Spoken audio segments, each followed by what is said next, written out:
two of us are American Armenians and one is an honorary Armenian. I'll try to say something sensible about that.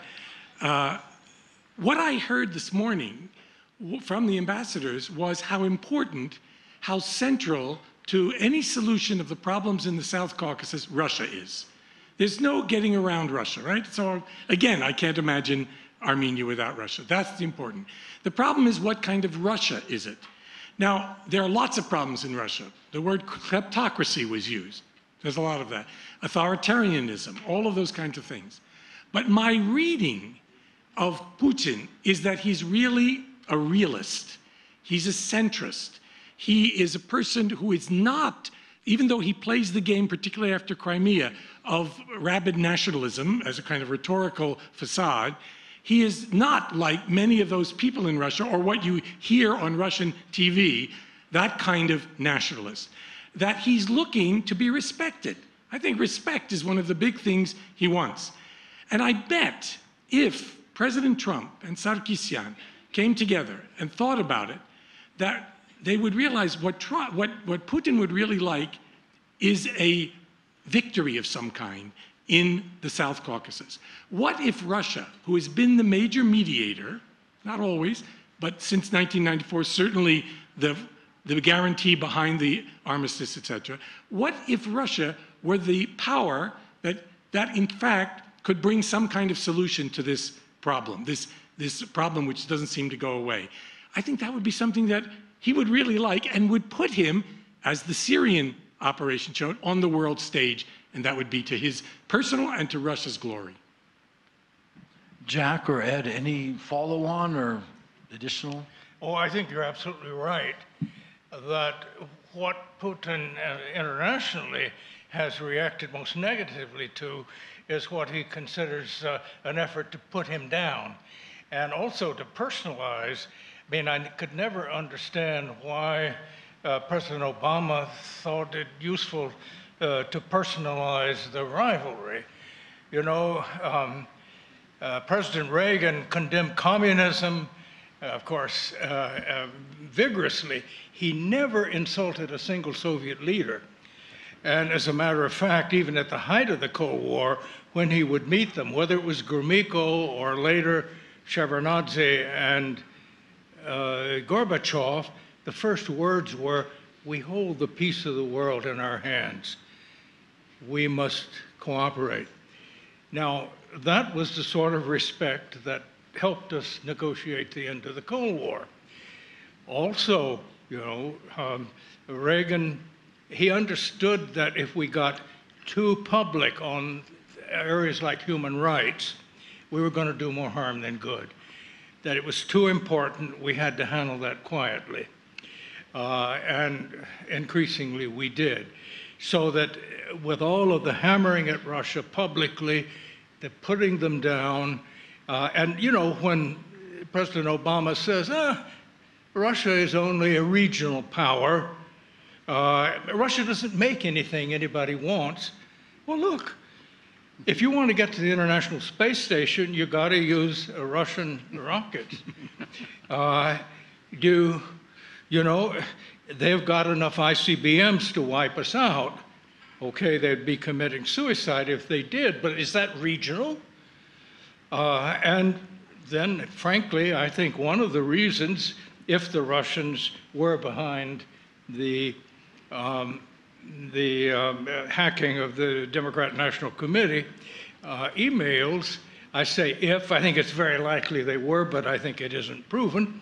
If, I think it was not to help Trump get elected, it was a message to Secretary Clinton, assuming she would be elected, take us seriously.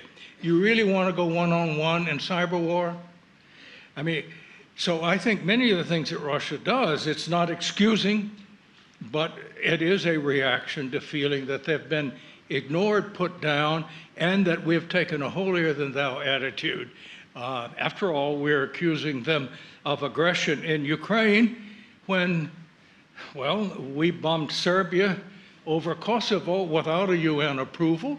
We invaded Iraq without UN approval. Is that not aggression? Now, that doesn't justify what they did in Ukraine, but then you say, oh, they're only a regional power. Well, heck, Ukraine's in their region. So I think the rhetoric that particularly in his second term, President Obama was using was, from the Russian standpoint, I would say, insulting and actually intensified their reaction. I really can't add to that. I think that's really good. I'd like to also invite either or both of our foreign ministers in the audience. Rafi Hovhannisyan, here we are. Yes, they're sitting together. Or Vartan Oskanyan, at any point to jump in. We're trying to turn the U.S.-Russia relationship and Russia's general foreign policy in the post-Soviet space toward the particular issues that affect Armenia. So any interjections of experience negotiating, of transiting these issues is important. While you think about that, let me again try to take this one step further and back to Ron's original point, which Jack echoed about, I suppose you could just say, treating Russia with respect and including it as a partner in negotiations of major issues instead of sidelining it, which by design or accident occurred starting with the Clinton administration. From my own experience, I could imagine in the Balkans, the wars surrounding Yugoslavia's collapse and the diplomacy of dealing with Bosnia and then dealing with Kosovo were enormously complicated by the ways in which the US surprised Russia, excluded Russia, treated Russia in a second-rate fashion. We certainly helped end prematurely the career of Foreign Minister Andrei Kozyrev with that action and bring about a harder line and precipitate the turn, which continues to this day, of an anti-Western shift. And our experts on the Balkans speaking later, perhaps Tim Judah, I know I have certain opinions about the contact group process, the very ceasefires in Bosnia, even the elections in Serbia, where at any point Russia's open hand, it's forgotten in our diplomatic chronicles, to join in, to take an initiative, to share, were repeatedly met with rebuffs. And quite apart from any great power or material interest, prestige was wounded, the feelings were hurt to no advantage and probably significant disadvantage. I can't speak about the Caucasus today, but that shouldn't be overlooked. And as Ed said, ultimately, if leaders matter, not just broad socioeconomic forces and the things most of my colleagues in political science and their big data sets focus on these days, but in fact leaders who have psychologies, who have motivations and personalities matter, then of course these things make a big difference. Let me just emphasize that part, because Jack and I were just talking about, Jack had a critical role in the National Security Council during that period with Reagan, and I was Reagan's press secretary for foreign affairs at that time during the period of the Geneva meeting, the first meeting with Gorbachev. And just to emphasize the part where leaders matter, Reagan had it right. A lot of people thought, my God, this actor, he needs to be fed his lines. He had innate lines that respected the other, he understood the other, and he knew that in diplomacy, you have to listen, you have to understand your interlocutor's position even better than perhaps he knows it himself, in order to determine where the common ground can be. And in that respect, he was a leader that made a difference. Bush 41 also was like that in terms of Tiananmen Square, where he wrote a personal letter to Deng Xiaoping saying, we disagree mightily with what's happening in China, but the US-Chinese relationship is very important, and let's get it back on track. These are leaders. They're powerful leaders. They're leaders who understand the art of statesmanship, and that's what we need. And again, I just want to emphasize, my own view is that Armenia's future is linked in an important way, in a way in which the US-Russian relationship is going to evolve. Can I say something? Yeah, I can't disagree. I agree completely with these distinguished ambassadors. It's amazing. By the way, this is a very strange dialogue, because a lot of the discourse in the United States does not follow what you've been hearing here, Absolutely right? not. It's a very different dialogue, and it's wonderfully refreshing to hear it. It's not a mystery what Mr. Putin's policies are. You can go back to the Munich Security Conference of 2007. He says what he wants and what he's interested in. He talks about these humiliations. What you have there, I think, in the globe, and I'd love to hear what the ambassadors think, is a conflict between a regional hegemon. Russia would still like to be the major dominating power, not a new imperial power, but the most influential power in the former Soviet Union, right? That area. The Soviet Union, the disintegration of the Soviet Union is not over. It's still continuing. That's what the Ukraine and the Crimea crises were about, getting those borders right? It hasn't ended yet. And Putin thinks that he should have, or Russia should have, and by the way, Kozyrev and Yeltsin also thought this, the major influence in this area. And the conflict in the world, and this is a big problem for Armenia, is between a regional hegemon and an ambitious global hegemon, namely my own country. I don't know what Trump's policies will be, but I know that since the second Bush administration particularly, and even under Obama, we had these ambitions that there would be no competing hegemons anywhere in the world, that the world would be open for the United States, its form of democracy, its influence, neoliberal capitalism, etc. And that is what Putin really is upset about. And he wants this paramount influence locally, and the United States is really not ready to give that. It's understandable. The United States has taken great advantage over these decades of Russian weakness, particularly under Yeltsin, and Putin is stopping that. I have many problems with Putin for what he's doing inside Russia, the authoritarianism, the kleptocracy, and all. In foreign policy, I think he's a very shrewd, Kissinger-esque realist, and he's holding off the really bad nationalists. Let me say one more thing. To the south of Armenia is the Republic of Turkey. I've been living in Turkey for 5 months now. Turkey is a different situation. There you have what Rob was talking about, a populist, very rabid nationalist, somewhat Islamist leader who is taking more and more control of that country. And he's a leader who is stirring up people. Just watch Turkish television. Stirring up people, massive rallies out in the streets. Putin doesn't like that. Putin is holding off. He's stopped these groups that go out into the street and march around. He doesn't like that kind of disorder. And on the other side, the leader of Turkey is using that disorder and moving against the most liberal, European-focused, progressive forces in that country. Right now, maybe we should not say this publicly, right now, they're not bothering Armenians. That is, since the coup of last year, Armenians have been off the agenda. He's got enough problems. Kurds, Gulenists, terrorists, whoever he imagines is against them. But we don't know what the future holds there. So there's a very odd situation for Turkey between this kind of populist rallying on one side and a much cooler realism, realpolitik from Russia. Let me say one thing, that if there's any hope for U.S.-Russian relations going forward, we talked about common ground. One of the most important issues on common ground is the struggle against terrorism. Russia has been the victim of terrorism, St. Petersburg, elsewhere, Chechnya, and radical jihadists. There is a common interest that the U.S. and Russia can build on.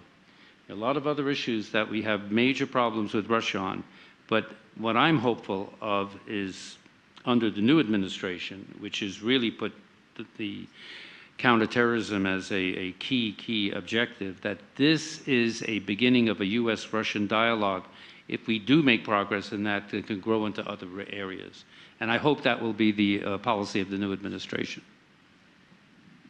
At this point, I'd like to give the microphone to Rafi Hovhannisyan and more diplomatic insight from the masters.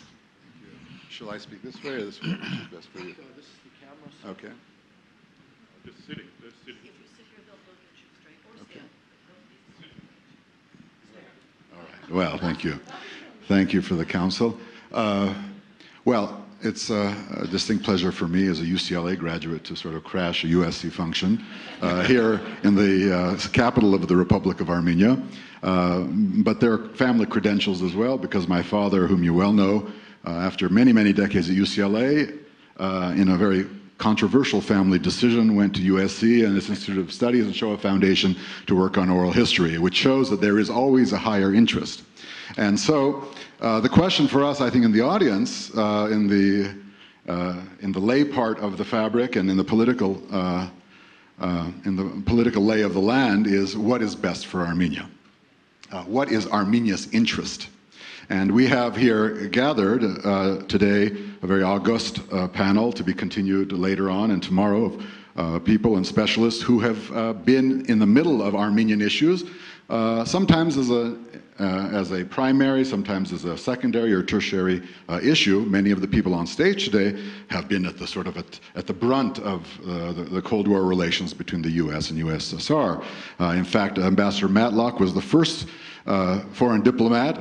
If I could, I mean, I was still a U.S. citizen at the time, so I'm not sure if he was a foreign diplomat to me, but whom I visited in Moscow, representing as foreign minister a Republic of Armenia that de jure did not exist for 2 or 3 years, unlike Vartan, who served for 10 years a republic, for better or for worse, that was recognized by the world. I represented a country that did not exist for the initial couple of months. So I visited him and called on him in Moscow, and Ambassador Djerejian, whom I have known for many, many decades, and particularly in the context of serving with my colleague at the time, Secretary Baker, who wrote a book, The Politics of Diplomacy, who said this valley dude with the suit, he came from the United States, and so on and so forth. But we have many vignettes that take us to the past.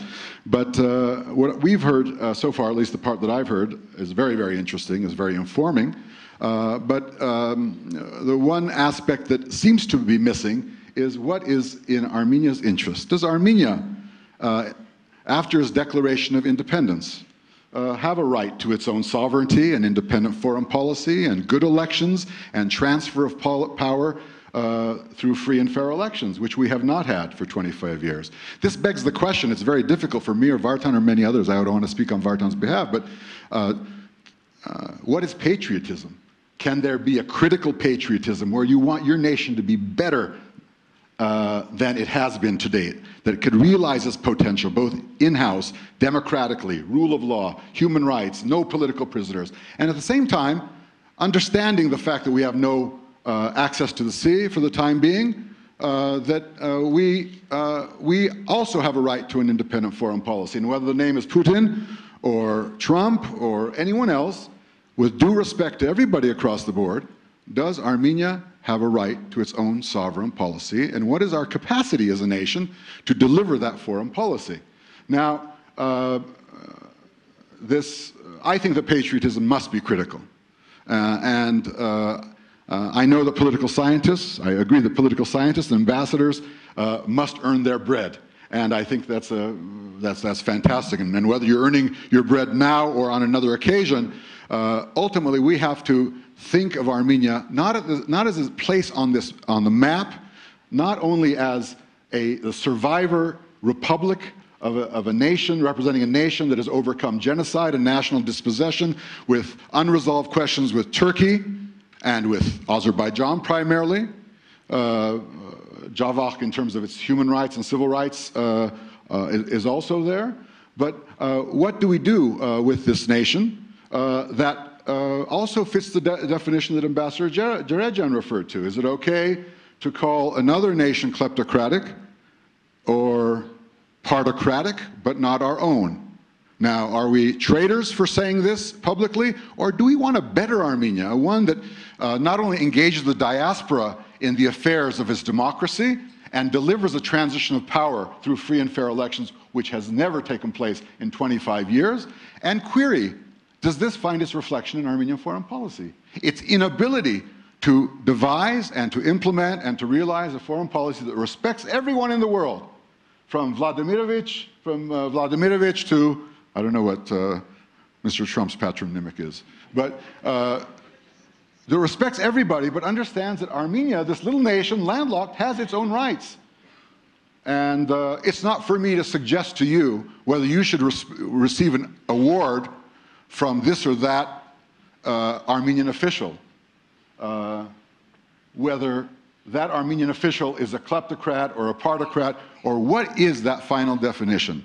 My point, and thanking you for your interventions because they bring a global light on Armenian issues, is that the Armenian people finally in our lifetime have to be given the opportunity, have to give themselves the opportunity to go to Moscow and to Washington and to Brussels and elsewhere and say, we respect your point of view on Turkey, on Turkey, on Mountainous Karabakh, but we too have our interests.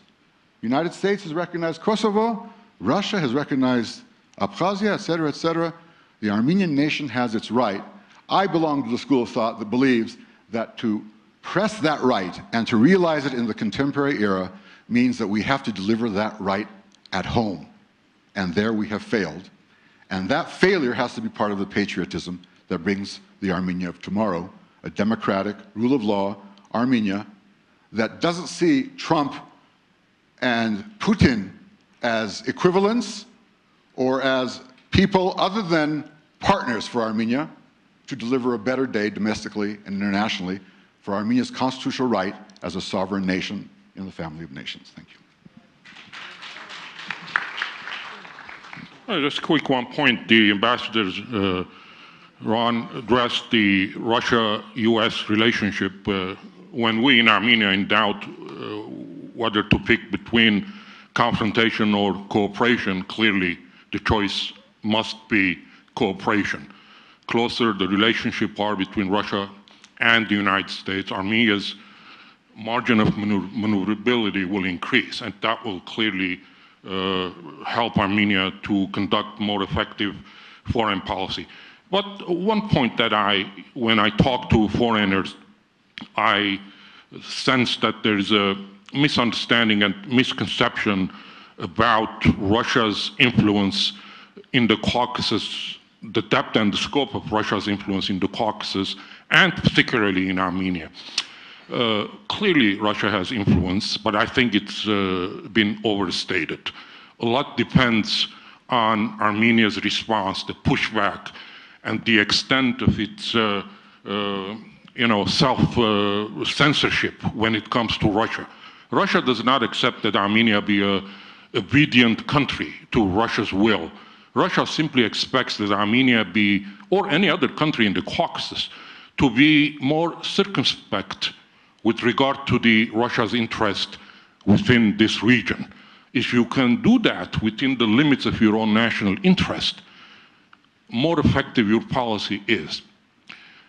I've been foreign minister for 10 years, never once, and I worked with 3 different Russian foreign ministers, Primakov, Ivanov, and Lavrov. Never once I was told to do this or that when it comes to Russia's interest.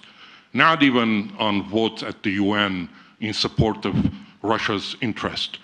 I've got calls from Colin Powell on Cuba vote, but never any time during my 10 years from Russia. Russia's expectation, as I said, just simply to be circumspect. Now a lot depends on the vision of the leadership of the town, how effective your diplomacy is with Russia, how close you are personally at the leadership level, how much convincing you can do to increase your margin of maneuverability. So a lot depends on your own perception of Russia's interest and your ability to be able to enlarge and broaden your margin of maneuverability when it comes to Russia's interest. This brings me to the Nagorno-Karabakh conflict. Ron said if we would like to give Putin a victory, which he very much needs in the region, that Sarkisian with Trump agree on something and engage Russia. He left Azerbaijan out. Again, this brings me to the point that eventually the decision on Nagorno-Karabakh rests with Yerevan, Stepanakert, and Baku, not as much with Moscow, Washington, or anywhere else. Clearly, Russia has interests, but if Armenians and Azeris agree on a solution, US, Europe, they will facilitate. Russia will not obstruct. They may not facilitate as much as the Americans will do, but Russia will not obstruct. So the key for the resolution of the Nagorno-Karabakh conflict lies, again, in the region with Armenians and Azerbaijanis rather than with Moscow or with any other capital. So that was the point I simply wanted to make.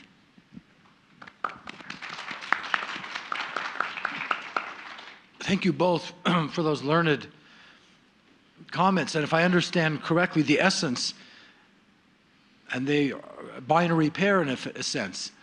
Vartan, you just said that the solution to Karabakh lies not with Moscow, Ankara, or Washington, or Paris, but with Yerevan, Baku, and Stepanakert. And I think the essence of Rafi's is, in a sense, the same, that Armenia, by its own democratic development, the improvement of its economy, its politics, becoming a society worthy of its aspirations and not another kleptocracy that resembles a Russia more than it does a European state, similarly has its fate in its hands. Of course, the great powers play a role as well, but you both seem to be pointing to the realization of Armenia's dreams and potential at home as a master of its own fate, not completely, but more than many realize or assume at present. We have 1 or 2 more minutes. Would anyone else like to follow up with a final comment? We'll give it to Ron. Okay. Lenin said to seize any podium, so I follow that rule often. Armenia should, of course, act in its own interests, but those interests involve the other great powers around it and the limits placed on it by those particular powers.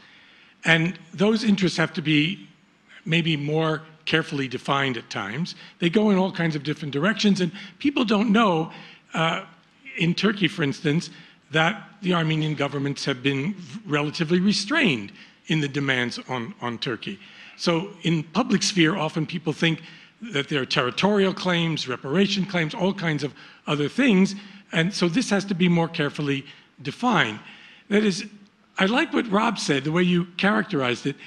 If Armenia gets its act together domestically, if the diaspora put pressure on Armenia to be less corrupt, more democratic, more responsive to its own people, promoting the welfare of its people, the educational system, etc., building, in my opinion, less churches, for instance, that might be a good thing to do. If this were truly a model for democracy, the way it was dreamed to be in 1990, 91, 92, that would be an amazing achievement. Thinking or dreaming or imagining utopian fantasies about taking over Kars, Ardahan, Baku, Erzurum, or Van, it seems to me is a destructive idea. Historic Armenia, which I love and have visited and treasure, is Kurdistan today. They have different problems there today. There are millions of people there today. If we get our act together, if Armenia becomes a model, if the border then can be open, Kars, Ardahan, Van, Erzurum will be happy that we can then move together, cooperate, trade together, and develop together. In other words, the fate of eastern Turkey, Kars, by the way, is the poorest part of the Turkish Republic. And I hear very positive things there about Armenians, by the way. If we can get our act together, this whole area, this whole region could develop in a very healthy way. Thank you. Thank you all. One concluding comment. Question and answer.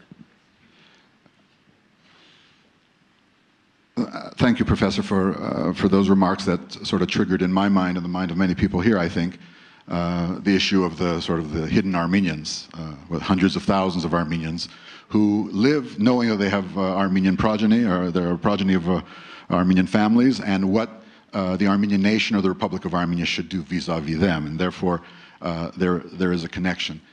In history, whenever Russia and Turkey, whether it's the Russian Bolsheviks and the National Turks or any other generation, have found each other geopolitically, it has been more or less at the expense of the Armenian nation and at the expense of Armenian national rights. Subjugation, partition, post-genocide, post-republic, so on and so forth. Do you see in the 21st century a different paradigm whereby the United States, as an example, might play not the role of as sort of a lever against Russian-Turkish rapprochement whenever it happens, or, and as opposed to that, would participate in some kind of a geopolitical dialogue that would be correspondent with Armenian rights. Is there a danger under the Trump administration, under the Putin administration, that the Armenians remain alone in terms of their interests? Brief answer. I don't think so. There's a great interest in America, in the United States, in the Armenian problem. And I think that's one reason that Armenians are at the moment in a relatively, let's say, tolerant position, tolerable position in Turkey, right? We have a diaspora that is interested in what's going on in Turkey, the genocide issue, et cetera, et cetera. So I don't think Armenia will be left alone. The United States, I think I can say this proudly as an American, has helped Armenia a lot over these decades, and that's to their credit that has happened. The problem is, however, that there are issues like the genocide issue, which have been subordinated by the United States, by other states, Israel among them, others, to strategic realpolitik considerations. My view would be, if we could convince the Trump administration that indeed supporting the recognition of genocide puts you on the same side as the progressive Turkish and Kurdish intelligentsia, the forces of democracy, the pro-European community in Turkey, and if you don't recognize it, you're on the side of the most nationalist, most backward, most conservative, most anti-European side. If we could convince them that this issue is not a side issue, but is also an issue in the Turkish political and Kurdish political sphere, then they should be on the right side of history rather than the wrong side, that their strategic interest also matches their moral and political interest. That would be a healthy thing.